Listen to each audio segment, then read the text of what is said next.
Hello everyone, welcome to today's session. So in today's class, we are going to discuss what you should study for your upcoming RBI Grade B interview. Before starting the session, I just want to say one thing that many congratulations to the aspirants जिनका exam clear हो गया है. So finally ये चीज आपने achieve करी है, earn करी है, so you should appreciate yourself. And yes, interview में मुझे जहां तक इंटरव्यू देखे ये समझ आया आरबीआई का, that interview is not about information, it's all about your personality, it's all about how well you can manage pressure, how well you can manage stress in the interview. अगर आप अपना stress manage कर लोगे, confidently बोलोगे, तो I think everything is going to happen in your favour only. Okay, चलिए let's begin our today session.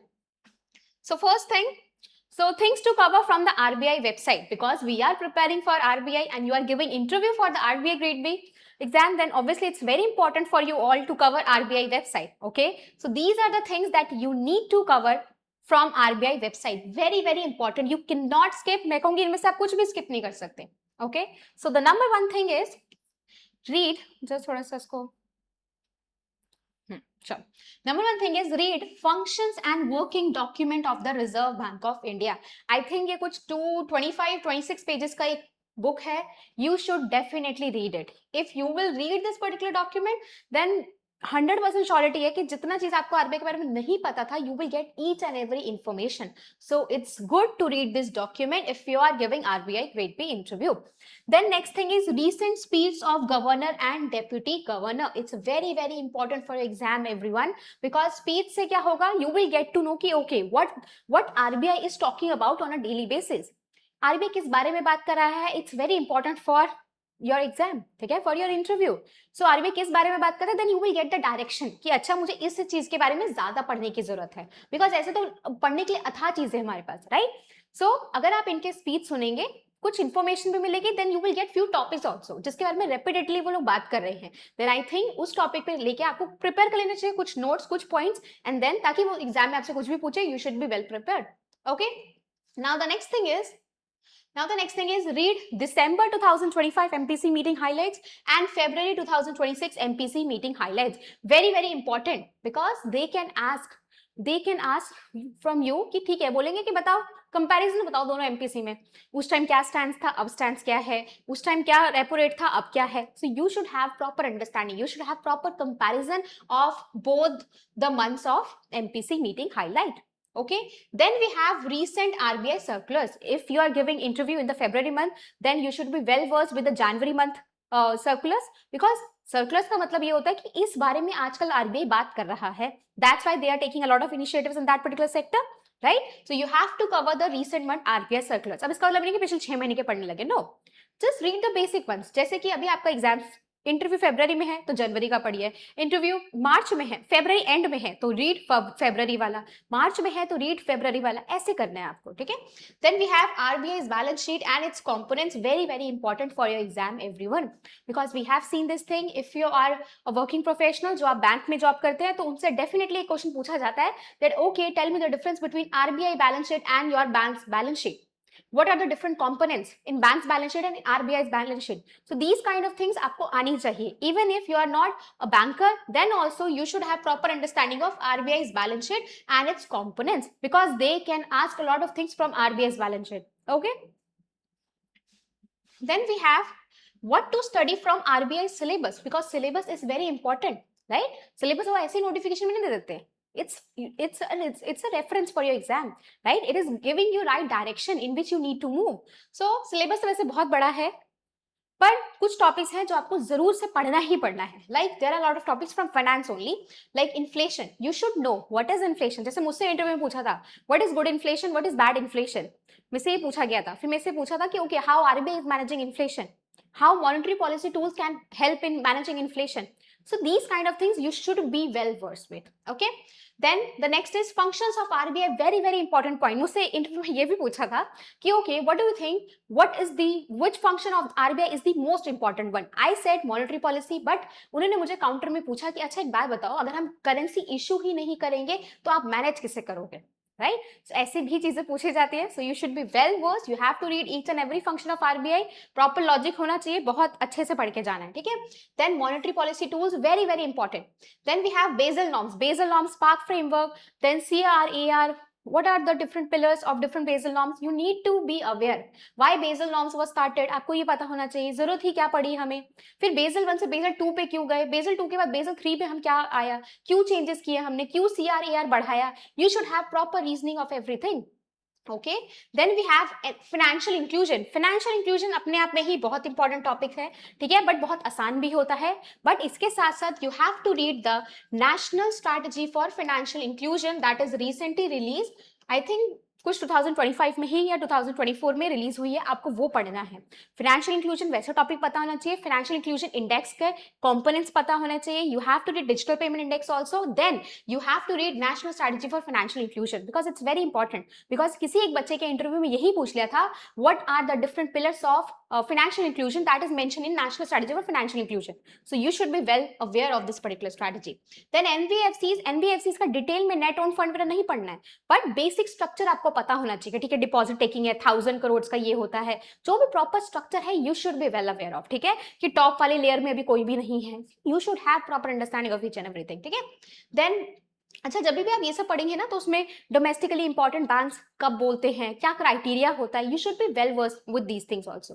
Then money market, bond market, forex market and derivatives. Basically you have to read the basics of all these markets, very important for your exam. Then corporate governance को ऊपर ऊपर से पढ़ लेना. ठीक है, थोड़ा बहुत क्या पता पूछ ले तो we should be well aware, right? Now if you guys are having background in economics, देन इकोनॉमिक्स वाले बैकग्राउंड वाले बच्चों को ईएसआई के सिलेबस में जितना कुछ लिखा है वो तो आपको पढ़ना ही है. उसके साथ साथ you should be well versed with the topics like growth versus development and the different theories like Keynesians theory है, डिफरेंट थ्योरीज है. You should be well versed with all those theories because there are higher chances के पूछ लेंगे कि बताओ Lawrence curve क्या है, Phillips curve क्या है. आपको पता होना चाहिए. केन्स ने क्या बोला आपको वो भी पता होना चाहिए because you guys are having background in economics. जिनका इकोनॉमिक्स वाला नहीं है उनको टेंशन लेने की जरूरत नहीं, आपसे नहीं पूछेंगे. बाकी सब लोग ये पढ़ेंगे बट इकोनॉमिक्स बैकग्राउंड वाले थोड़ा सा एक्स्ट्रा पढ़ेंगे. ठीक है, वो तो आई थिंक इनको भी पढ़ना ही पड़ेगा. Y?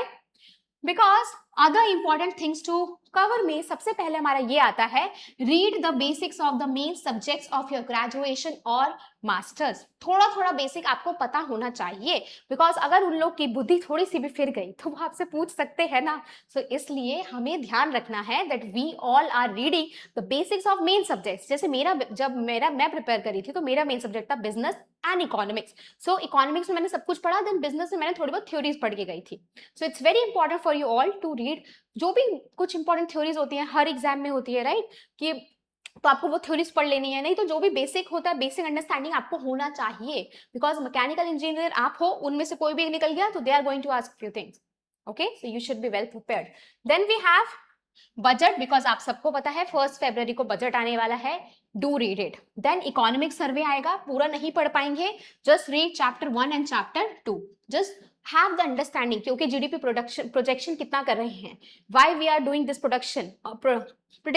Okay, so you have to read और you have to have basically basic understanding कि अभी हमारी इकोनॉमी कैसे परफॉर्म कर रही है, आगे कैसे परफॉर्म कर सकती है. Okay, then one of the most important things that you all have to do is read newspaper regularly for current financial and economic updates. दुनियादारी में भी क्या चल रहा है, you should have proper awareness of all those things. उसके साथ साथ जो important global issues है उन पे ध्यान देना है. जैसे कि 3 issues मैंने लिखे जो मुझे बहुत important लग रहे हैं, जैसे कि impact of Trump's tariffs, the rise of protectionism and rise of gold prices. Very very important topic. gold price का जो topic है ना, so it is in news and it is a topic जिसके बारे में दुनिया भर के लोग बात कर रहे हैं.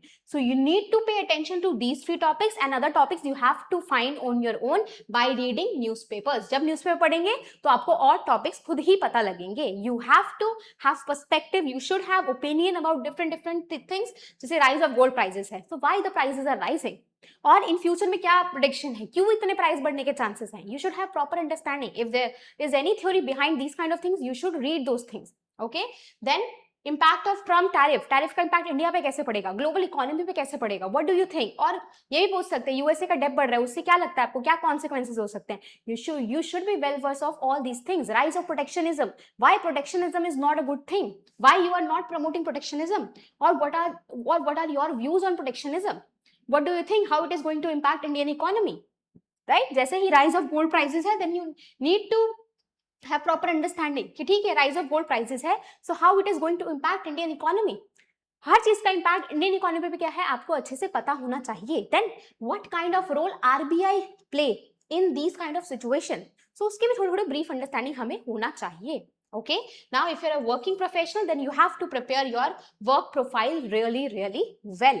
Bro, work profile अच्छे से prepare करना is very important. If you are writing that you are working in the MSME sector, then you should have proper understanding of MSME sector. What are the different challenges that these sectors are facing? What are the innovative solutions that your company has taken for MSMEs? सो ये सारी चीजों का clear understanding दिमाग में होना चाहिए. अब इसके साथ साथ एक दो चीजें और मैं बोलना चाहूंगी. जैसे काफी सारी चीजें हम लोग हॉबीज में लिखते हैं, अपने प्राइजेस में लिखते हैं. सो उन चीजों के बारे में भी अगर न्यूज़पेपर में कुछ आता है तो हैव प्रॉपर अंडरस्टैंडिंग. न्यूज़पेपर में नहीं भी आ रहा है, still read those topics. If you have mention that you play basketball, तो आपको बास्केटबॉल के बारे में सारे रूल्स भी पता होने चाहिए, क्योंकि what are the different rules of basketball. ठीक है, प्रोफेशनली कैसे जब लोग खेलते हैं तो उसके क्या क्या रूल्स होते हैं, और अभी रिसेंटली बास्केटबॉल टूर्नामेंट कहाँ हुआ था, कौन जीता, किसको हराया, what are the different players जो बहुत फेमस है. सो वो सारी चीजें आपको पता होनी चाहिए. एंड जो भी टॉपिक आपने अपने हॉबी में लिखा है, अवार्ड्स में लिखा है, अगर उससे रिलेटेड कुछ न्यूज आई है recently, then you have to read that news. ऐसा नहीं करना कि फाइनेंशियल इकोनॉमिक्स के लिए तुम छोड़ देते, नहीं. If it is related to your biodata, then you should definitely read it. So basically what you need to do everyone, you need to pick the keywords of your biodata, and अगर उस keyword से related कुछ भी news में आ रहा है तो do read it. And अगर न्यूज में नहीं भी आ रहा है, still if you have mention that you play basketball, you play cricket, then you should have proper understanding of that particular topic. ठीक है, अगर आप और कुछ अपने इंटरेस्ट मेंशन किया है तो उसके बारे में भी आपको अच्छे से पढ़ के जाना है, बिकॉज बायोडेटा ही है जो उनको बताएगा कि देखो ये है थाली में, अब आप बताओ आपको हमसे क्या क्या पूछना है. ठीक है, सो बायोडेटा को पहली बात तो बहुत केयरफुली भरो, do not over exaggerate. And अगर प्लेन भी बायोडेटा है, सिंपल भी है, then also it's fine. There are lot of students जो बहुत ही सिंपल बैकग्राउंड से होते हैं, उनका हो जाता है. There are lot of students जो बहुत ही हाई फाई बैकग्राउंड से होते हैं, उनका नहीं भी हो पाता है. सो मैं वही कहूंगी, बैलेंस बना के चलना सीखो लाइफ में. Balance is the key. Okay, so these are the things that you should study for your interview. And again, biodata में जो भी चीजें मेंशन है उसको अच्छे से हमें प्रिपेयर करना है. ठीक है, अगर आपने कुछ हॉबी में लिखा है, कुछ इंटरेस्ट है आपको, तो यू शुड डेफिनेटली रीड. उससे रिलेटेड कुछ भी न्यूज होता है तो वो पढ़ो. ठीक है, thank you so much for watching this session. All the very best everyone. God bless you. हमेशा याद रखो, सब बहुत अच्छा अच्छा होगा. ओके.